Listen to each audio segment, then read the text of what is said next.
Hello there, it is Tyler here, and we are back after just a little hiatus, a mini hiatus sort of thing. And today we're going to be going through a bit of an overview of a new plugin from Typewriter Audio, which we have seen a couple things from before. This time it is the plugin X, which is, I think, something of an evolution of the 10X that we saw before. And it's a paid plugin, but there's some cool things to it, and we'll go through those. But if you want to check out Typewriter Audio for a few other plugins, just check out the website. I'll put some links, and if you want to use my little affiliate code Teal Mist, I'll put it on the screen. That may get you a little bit better of a deal too, and it helps everybody out a bit. But what we're going to go through for the most part is just something of an overview, get an idea what this plugin can do, and it's made to give a very large stereo image in different ways, creatively made, working in a number of different audio phenomena. So I'll hit as much as I can. I don't know if I'll get to everything in this entire plugin because it is pretty extensive in all the different things that it can do, and I may jump over to the manual here, which wouldn't be a bad idea to do whenever looking at any plugin, just so you can kind of see how it's working out and clear up anything if you're not sure. And a lot of the time there's little helpful information that might not be immediately evident. But we'll hit as much as we can, and if I end up missing something or misspeaking, I'll stick it in the description, so check that out too. Or if you notice a problem, feel free to ask me or point out that I've said something off in some way, and I will correct that too. So let's jump in and get some things started. To kind of display what's happening, I have some meters, and we'll just use to start off, just a basic 3x OSC here. Right now it's a mono sound. You can see all the different ways. It's straight down the middle, so it's a straight up and down line.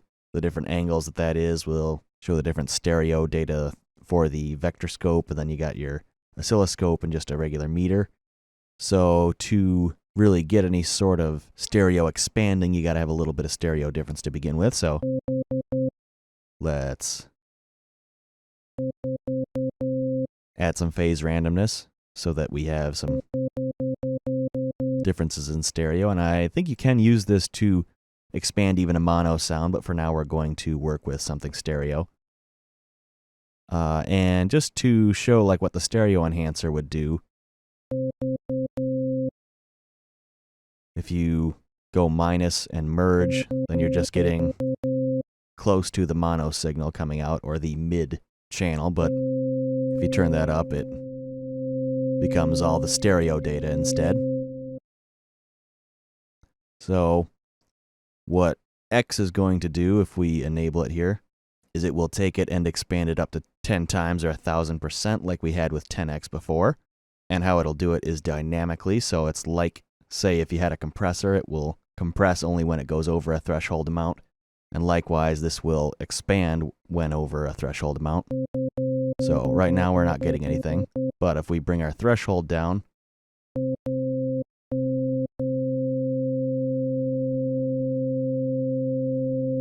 can see that vector getting very large, up to 1,000% more wide, which is cool. But not only that, it's happening only when under the threshold.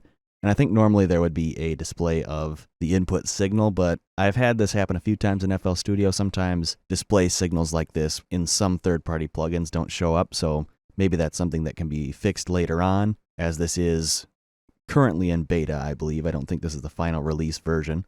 But with this being a solid signal, if we just set our threshold really low, set by this, we have that, and we have our attack and release. So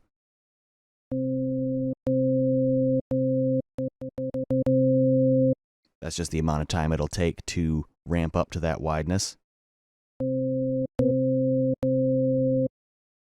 And there's a release. So if the release is very short, you can get some strange glitchy things because you're working with whatever sound dynamically, and that's sort of the purpose of all this sort of thing. I think when you click here, you can also do a sidechain, so instead of using the input of whatever is actually going through this channel, you can have a sidechain that will control the dynamic amount of widening. You have an output gain that just sets regular output gain. The center button will blend the out signal with the original signal before the teleportal, which a lot of these things are named outside of a standard way to sort of play into the outer spacey sort of vibe, hyperspace, slip space engine sort of stuff, and that's cool. Sort of sci-fi-esque, and I like that sort of thing.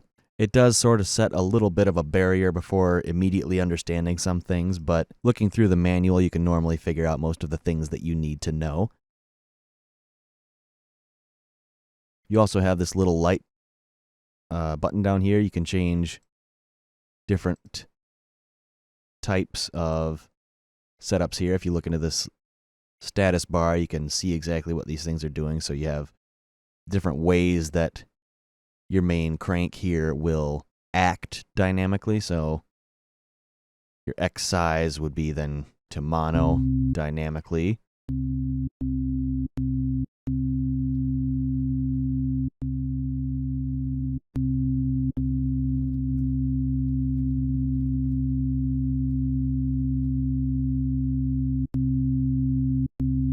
I had that release down, so it was kind of messing up there. But so at that green, you can see the X size set here will then move when over the threshold through this attack amount down to mono. As soon as it's over the threshold, so it'll take that attack to return to mono. You can go to mono to X size, which I think is the default, in which case you just go from your mono sound into the size set by the crank. And you can also come from a stereo. So there's different ways that can act. Pretty cool, and you can select all the different kinds. There's a lot of presets here, and those are just, you can make your own, etc., and make whatever different kinds of presets you might want. So that's the regular engine here of X. If you move down to the hyper, this is in addition to what you have in the engine, so we still have whatever we set there. But now you can enable the hyperdrive, which is kind of working with some LFOs and also some Doppler sort of effects. So with a Doppler effect, it's just like when the sirens go by and they're higher pitched coming at you and lower pitch going away from you because it stretches out the sound waves. It simulates that sort of thing in a dual way, and also the Haas effects, which admittedly I don't know a ton about, but I know that that is something that simulates sound moving in front of and behind you, I believe, something along those lines. But the overall takeaway is that you're getting dynamic movement in a number of different manners here. So here is setting your space amount, and that can also be set with a space time here, and that will set to actually a note since it's a time. Therefore, it can be a hertz value that will be an oscillation or a note. And if we turn this, that's the LFO size by the crank here. You can double click. You can also set it to a tempo sync. You can change either of these Doppler effects.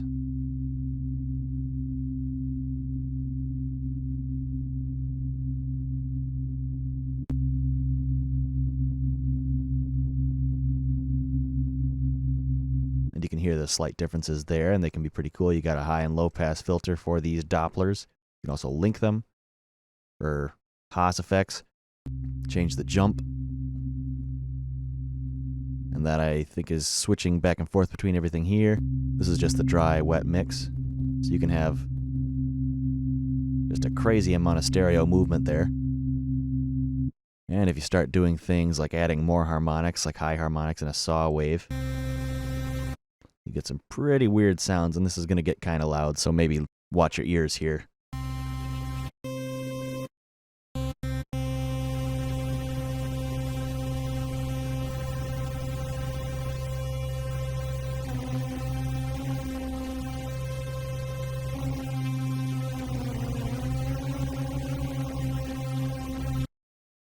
But as you can see, you can get some pretty wicked stuff here.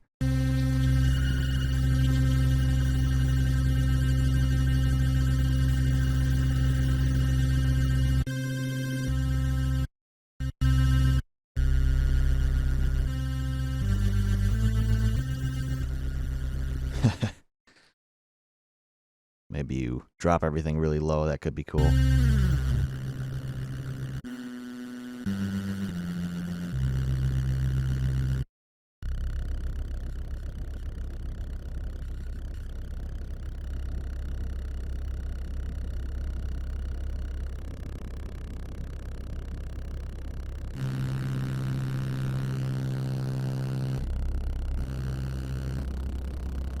Now that's definitely coming from some distortion, not just the plug-in there, but I mean, if you think about it, the sound is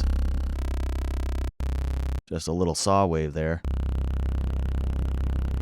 We have a wicked wide, just big dirty sound somehow from that, and that's pretty crazy.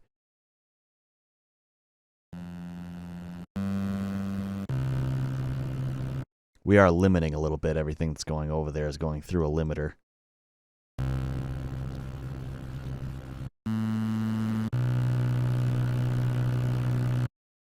Because I don't want to blow out everyone's ears, but sometimes you actually do want to do that, and you can get some crazy sounds by doing some crazy things with some crazy plugins, and that is what this is. Pretty wicked. Just fiddling around with all this stuff. Moving into, you can also change the wave shape here, but into the warp, this is something I think related to a reverb. So if we enable that here,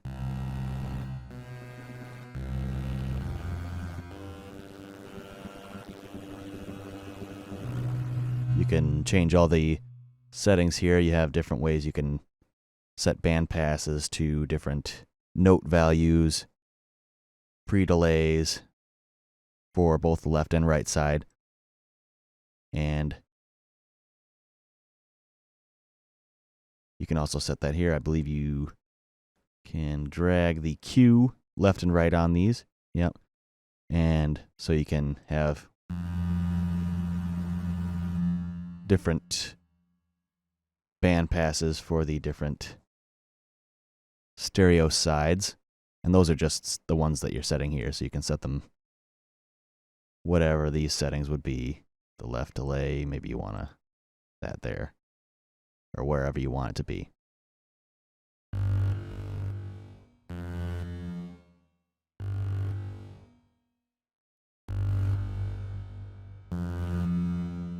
That's the trail, which I kept reading as trial, so I was confused there for a second, but a trail is basically the tail, so it's just supposed to be meaning that as a spacey sort of term.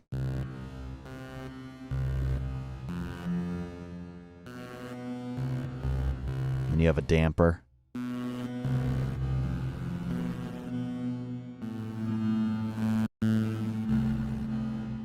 Wet dry mix. And here you have your teleportal.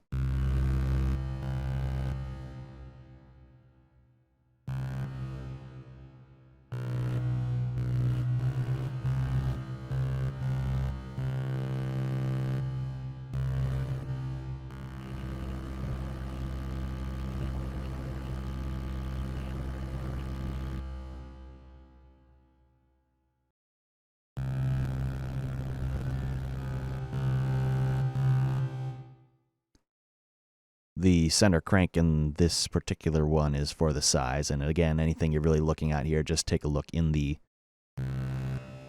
display here, and that'll tell you a little bit of display of what you're looking at. And also with the hyper and warp modules, or whatever they are, you can turn dynamic mode on and off, and that will then follow, I think, your threshold like here, and work dynamically.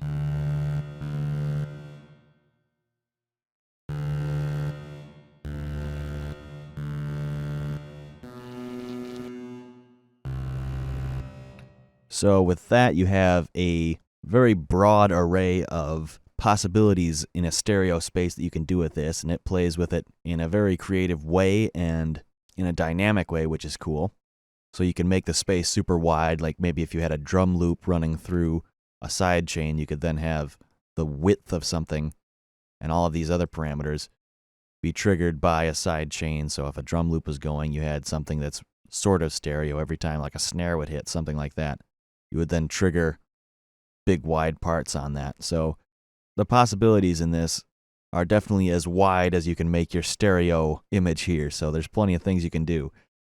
So if it's something you're interested in, feel free to jump over to Typewriter Audio. I'll put a link in the description, and you can check out this and a few other things that are there.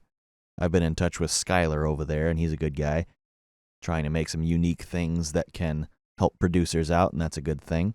So support's always nice if that's something you're interested in doing. So thanks for watching. We're going to sign off for now. I think I will probably end up putting little updates and revisions and things to what I've said here, or if things change, in the description. So take a look down there, and I'll put the affiliate link I have there as well, which is Teal Mist, so pretty simple. But so there we go. Thanks, and I'll talk to you later on. We'll see you later.